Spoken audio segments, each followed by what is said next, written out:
As-tu déjà vécu un moment où tout semblait s'écrouler, où plus rien n'avait de sens? Quand tu te bats pour sourire, mais à l'intérieur, tu cries, tu regardes ta vie et tu te dis « Pourquoi moi, Seigneur? Pourquoi maintenant? Pourquoi ce silence ?» Laisse-moi te dire une vérité que tu dois entendre aujourd'hui. Dieu est plus proche de toi dans ton chaos qu'en temps de calme. Oui, ton monde s'écroule, mais Dieu prépare déjà une restauration. Il ne reconstruit jamais à moitié. Ce que tu as perdu, il peut te le rendre, en mieux. Ne pars pas, reste connecté, ouvre ton cœur. Cette vidéo pourrait être un tournant dans ta vie. Tu pries, tu jeûnes, tu pleures, mais rien ne change. Tu entends des témoignages, mais pas le tien. Tu dis « Seigneur, m'as-tu oublié ?» Même Jésus, en croix, a crié « Mon Dieu, pourquoi m'as-tu abandonné ?» Mais écoute ceci, le silence de Dieu n'est pas son absence. Parfois, Dieu se tait pour tester notre foi. Il observe, il travaille, il agit dans l'ombre. Dans chaque désert, il y a une oasis qui attend. Mais il faut marcher, même sans comprendre. Job a tout perdu. Famille, santé, richesse.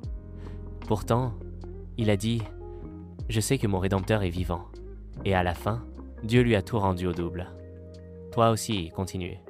Ne lâche pas. Ce n'est pas la fin. Une femme regardait cette chaîne. Elle vivait un enfer à la maison. Violence, silence, trahison. Elle pleurait tous les soirs, seule dans son lit. Un jour, elle est tombée sur une vidéo comme celle-ci. Elle a écouté, elle a pleuré, puis elle a prié. « Seigneur, je ne sais plus prier, mais je te donne ma douleur. » 2 semaines plus tard, son mari, transformé, est revenu vers Dieu. Ils ont recommencé à prier ensemble. Aujourd'hui, elle dirige une cellule de prière. Et toi, qu'est-ce que Dieu pourrait faire si tu lui donnais ton chaos? Ferme les yeux. Respire profondément. Répète après moi. Seigneur Jésus, je suis fatigué. Mon âme est brisée. Mon cœur est lourd. J'ai voulu tout contrôler, mais je perds pied. Aujourd'hui, je te donne mes ruines, mes erreurs, mes blessures, mes regrets. Bâtis quelque chose de nouveau. Ramène la paix dans mon cœur. Apprends-moi à te faire confiance, même quand je ne comprends pas. Je te choisis, aujourd'hui encore. Sois mon refuge, mon repos, mon rocher. Guéris-moi, Seigneur. Transforme-moi et fais de ma vie un témoignage vivant. Au nom de Jésus-Christ. Amen. Isaïe chapitre 43, verset 2. Quand tu traverseras les eaux, je serai avec toi, et les fleuves ne te submergeront pas. Quand tu marcheras dans le feu, tu ne brûleras pas.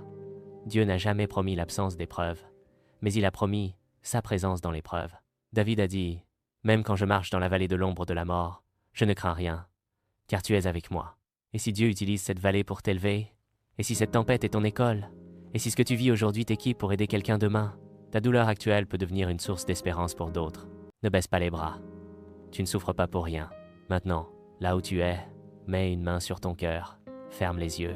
Dis-le avec foi. Seigneur, même si je ne comprends pas, je te fais confiance. Même si je souffre, je t'adore. Même dans mes larmes, je te loue. Car tu es Dieu, tu es fidèle. Et ce que tu as commencé, tu vas l'achever. Si ce message a touché ton cœur, fais ces 3 choses, abonne-toi pour recevoir d'autres contenus inspirants. Active la cloche de notification, écris en commentaire. Seigneur, reconstruis ma vie. Partage cette vidéo à une personne que tu veux encourager. Et si tu as un témoignage, raconte-le dans les commentaires. On lira, on priera, et on fera peu. Être une vidéo pour partager ce que Dieu a fait pour toi.